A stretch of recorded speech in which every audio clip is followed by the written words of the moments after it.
Okay, so now we're going to try a little bit of a playthrough. When doing a playthrough, especially early on, these little components, actually fairly large components, will help with a few different things.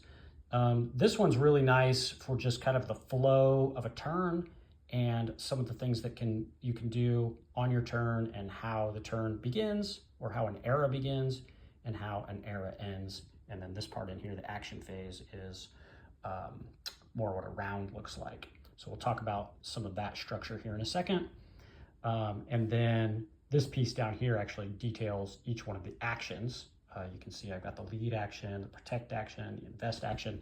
That stuff is all over here on my player board as well, without all the detailed text that goes with it. So a little bit about those things. So let's talk first about what an era is and what that looks like. So basically, as you can see on this, there are going to be 4 eras in a game.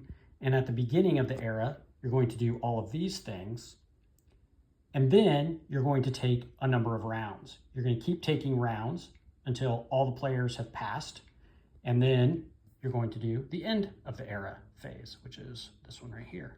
Sorry about my lights. They're pretty glary on these components right now, but okay, so what does all that mean? Well, so I've got let's just kind of start at the beginning. So this is the first era of the game, and I am going to do these things. I'm going to thaw 1 cryo counter. That's what the first thing that you do. Well, if I look at my architect, I don't have any cryo counters on my architect. You don't know what those are yet, but that's okay. Don't worry about it. You don't have any at the beginning of the game, so there's nothing to do for that first one.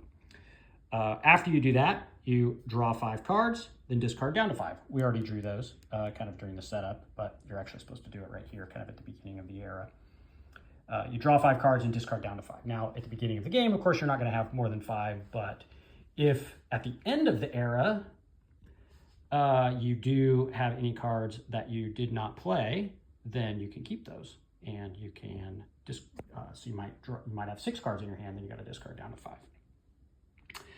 The next thing you're going to do is ready the flagship, the chronicle, buildings, keys, cred, and defense trackers. So, well, there's the flagship. It's already ready. All this stuff's already done at the beginning of the game. The buildings, we don't have any buildings in play. These are our buildings. We'll talk a little bit more about those shortly. Keys and cred. So if you have any keys out here, they will kind of return to your supply right here.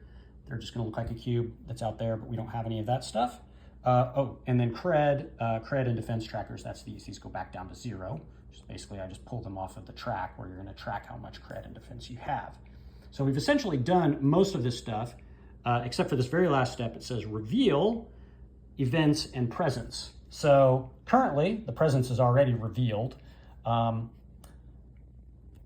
If during an era you knock the presence down, you will lay the presence down, and then at the beginning of the next era, you will stand it back up. That's revealing the presence. Additionally, you have to reveal events. So right now, we haven't even revealed the events yet, so these need to be revealed. There's going to be 1 event at each location. So I just flip over the top card of each of these event decks at each location. And there you go. Okay. So that takes care of the begin era phase. Now, what you're going to do is you're going to take turns. But before you even start taking turns, especially in multiplayer, what you're going to want to do is you're going to want to do a little bit of planning. And it talks a little bit about this planning phase in the rule book. Basically, what it is it's just something that helps speed up the game in multiplayer. You can kind of plan out what you're going to do on your turns to a certain degree. And I'll show you what I mean by that. So for instance, let's take a look at Lysira's hand here. Lysira has these 5 cards. And a lot of these she can just kind of use right away. So for instance, let's take the simplest card here. This one says cred 1. Okay, so when you get that, if it just says cred 1 on it, all you have to do is move your cred marker, which is that symbol right there. You can see it kind of matches that one. and move it up 1 on your cred tracker here. You can see that's called the cred defense tracker, okay? Now, players can basically do this all simultaneously if there's a little icon down here. It's a little lightning bolt. Some of your cards are going to have that little lightning bolt, and that basically just means at the beginning of the era, as players are getting ready to take their turns, they can kind of just play all this stuff because they're not really going to affect the game state other than the things right in front of me. So players can go ahead and do that, and that'll help them kind of plan their turns and speed up what they're going to do on their own turn. So that's all that little lightning bolt there is for. Okay, so I got 1 cred from that. I get 2 cred from this strategic asset. I get a cred and a key from this holocode handler. So I'm up to, let's see, I'm up to 4 cred. So move that up to 4. And I'm also getting a key. So I now have both a key and a fuel with Lycera because Lycera started with that fuel. Now this one right here, this one says, it's called Heavy Cryogenics, and it says Thaw 2. And notice how it does not have the lightning bolt on it. So that card, I'm just gonna hold that in my hand for now. I'll put it face down, kind of here in front of me to represent that that's still in my hand. We'll talk about that card in a minute. And then this card right here says that I also gain 1 cred and 1 fuel. So I'm gonna gain 1 more fuel. Again, just taking a cube, put it there, and gain 1 more cred. So pretty good starting hand. One thing I will point out, you don't have to play these cards right away. Like for instance, notice how I can only carry 2 fuel here. If, for instance, I already had 2 fuel and I didn't want to play that card right now at the beginning of kind of the planning phase before I even take my turn, I can just hold that in my hand. I don't have to do that stuff right now. But there's no penalty for it at this point because I wasn't full up in my stockpile. So I went ahead and just grabbed that extra fuel, and that extra cred helped me plan out my turn. Now, Admiral May is also doing some of that same stuff. Notice how Lycera didn't get any defense. Well, May happened to draw a defense 2 card. So she's going to use this token to mark that she has 2 on the cred defense tracker. She also has Heavy Cryogenics. She's not going to use that card right now, so we'll put that face down. She got another defense card for defense 1. This is a cred 1 and then another defense 1. So she's got actually 4 defense, but only 1 cred. So we'll kind of see how that plays out. And then she's got just this 1 card left that she hasn't played yet. Okay, so that stuff can all be done before you start taking turns. You can just kind of stockpile a bunch of stuff and get ready for your turn. So now, while Lycera is taking her turn, Atsuko can kind of think about what she's going to do on her turn. So we'll start over here with Lycera and take a turn. All right, so we're going to take a turn with Lycera. And as I mentioned earlier, there are a whole bunch of actions that you can take. All these actions are surrounded by this yellow border here. And whenever you take an action, you take one of your dice, your action dice. Doesn't really matter which one, and it doesn't matter which side it's on. You just grab one and you put it on an action, and then you take that action. That's not the action she's going to take, but that's how you do it. So the first thing that she's going to do is decide what action she wants to take. And since she has $5, she could, or 5 cred, she could buy something. For instance, there's a card in the market right now that costs 5, and that's a very powerful card that would be very good to get early in a game like this. There are other things that you can do with cred. For instance, you can buy buildings. Now, all of this is shown right here on this action right here. This is called invest. And this says what you can do. You can buy cards, you can buy keys and fuel, you can buy buildings. Keys and fuel cost 2, buildings also cost 2. Now notice the buildings can give you keys and fuel. So most of the time it's better to get the building if you can, but not always. There's some occasions where you just have to buy the thing right away, and that happens. These are detailed as far as what everything costs and how to use it right here on this invest action on this little player board here. So in this case, there's a couple different ways. She might actually be able to get that card later in the turn. So to get started, I'm gonna have her spend 4 of these credits on 2 buildings. Remember, the buildings cost 2 cred each. So what you do is you take a die, you put it on the invest action, you spend your cred, it goes down to 1, 4 of the 5 she just spent, and then you take the 2 buildings that you want. I'm gonna take actually, you know what? Since I have so much fuel right now, I'm actually gonna take 2 key buildings and put those out right here. Okay? Now that's a pretty powerful turn, and I'll show you why here in a second. But for her second action, since she has 2 keys, that means she's gonna get 2 keys. She doesn't have them yet. She has to activate those buildings by using what's called the procure action. But before she does that, she has to clear out some of the space. Right now, she's got 1 key in here and she can only hold 2 keys at a time. So how do you spend a key? You use the burn action. So for her second action, she's gonna choose burn and hit that. And then what that does is she's going to actually spend the key that she has here in her stockpile, and that is going to go back to her supply. And actually, sorry, no, it doesn't go to her supply. It actually goes to this little area right here to mark that's the area that she's using. Well, technically, see how I have the different color borders on here? This is the yellow player. Yellow player's not in this game, so it doesn't really matter, but just to follow, I'll put these up here in this blue border. That's how you know these are Lysira's buildings. She's the blue player. It's surrounded by this blue border here. You'll also put the key in that area right there to sort of mark that she has used this location. Now, she can use this location right now because it is clear. If this location were devastated, she would not be able to gain what's called key access. When you place a key here, you gain key access, and that gives you all these things right here. So she gets 1 cred. She also gets 1 mark from the supply. And then she also gets 1 defense. Okay, so pretty powerful turn. She didn't do a lot, but she's kind of getting set up to do a lot of stuff. Okay, so that is Lysira's first turn. She played 2 actions. That's the end of her turn.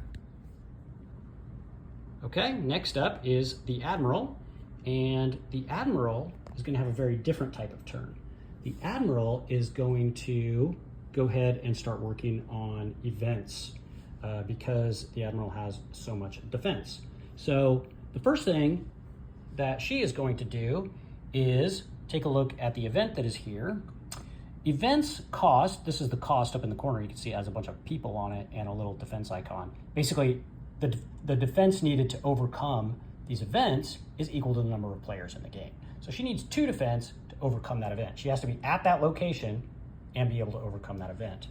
Now, so what she's going to do is she's going to choose this protect action right here, and let me point out a couple things about this. With this protect action, you can engage events, you can engage the presence, and you can also clear devastation. So she needs 2 defense to take out this event. When you take out an event, you take it off the board and you put it over here in the player scored events area. Okay. Additionally, since she does have more defense, she's going to clear some devastation. This place is devastated, so she can spend 1 defense or 1 cred. You can spend either one that you want on defense, on devastation. Events have to use defense to clear them, but devastation can be cred or defense. Not marks, but cred or defense. So she's going to spend 1 more defense and clear that devastation. Okay, now notice that was all just 1 action. You can take any of these things, kind of like what we did playing 2 buildings over there with Lysira. You can take multiple parts of the same action. This action has 3 things you can do. You can engage events, engage the presence, clear the devastation. If she had been at the same location as the presence, she could have also engaged the presence, but she's not over there, so she can't do that right now. Okay, so that's her first action, all that in 1 action. Second action, she kind of has to decide what she wants to do next. She's starting to run out of resources. She doesn't have any keys. She has a mark, but you can look over here. She does have a few extra things. Notice this. She has these powers down here. These are called cryo powers, and she can activate to get either 3 defense for 4 cryo or 2 fuel for 3 cryo. Now, what does that mean exactly? Well, what happens is, let's say that she wants some fuel so she can travel around a little bit. You take 3 of your player tokens, put them on here to activate this cryo 3 ability. Okay, now that's going to give her 2 fuel. Those fuel go into these slots right here. Now, she can't be used again while she has any of these cryo counters on here, but remember, at the beginning of the game, the first thing you do is thaw 1 cryo counter. Additionally, remember, she had this card in her hand that she hadn't played yet. You can play cards at any time. Cards do not take an action. They can be played at any time. Now that she has some cryo on her, on the Architect card, you can play this, thaw 2. That allows her to take 2 of these cryo counters off immediately. So now, at the beginning of the next era, she'll remove that other one and be ready to go again. So that's pretty powerful. Okay, so, and that action, sorry, I didn't show you this. You take the die and use the lead action. So lead action allowed her to activate the character, Architect. These are called Architects. Once she did that, she got the 2 fuel. And then after all that is complete, that's when you can play the card. You can play cards pretty much anytime. Now you can't interrupt an action, which you'll see later on. There's certain actions where it would be really nice to just kind of play a card in between it. You have to completely resolve an action first and then play the card. So I kind of did that a little bit out of order, but basically what she would have to do is put all the cryo on there, fully resolve the action, get the fuel, and then play the heavy cryogenics to thaw 2 of those cryo. Doesn't really matter in this case, that all sort of panned out the same way, but just to kind of point out, there is a resolution where you have to do things. You have to completely resolve each action or card before you move on to the next thing. Okay, so that's her first turn. That is Lysira's first turn. Let's see what happens after you take a turn. Okay, so after all players have taken a turn, you can see here's the structure of the era. We're in this action phase here. We're taking turns where you take actions and play cards, okay? Then, once all players have taken turns, that goes to this round end phase, okay? So players that did not reflect will have to roll dice, okay? So basically, neither of these players reflected. Reflect is this action, right here. There's the reflect action. Basically, it's just past the turn, but neither of us have passed yet. So we both have to roll dice. So first, Lysira will roll dice, and then Atsuko will also roll dice, okay? Now let's take a look at what all these dice do, okay? So now, so that's just kind of showing you a little bit about where we're at in this. We're basically at the round end. We're rolling the dice, and now we have to resolve the dice, okay? So what happens is, anytime you roll this die is called the location die. Notice how it matches the colors.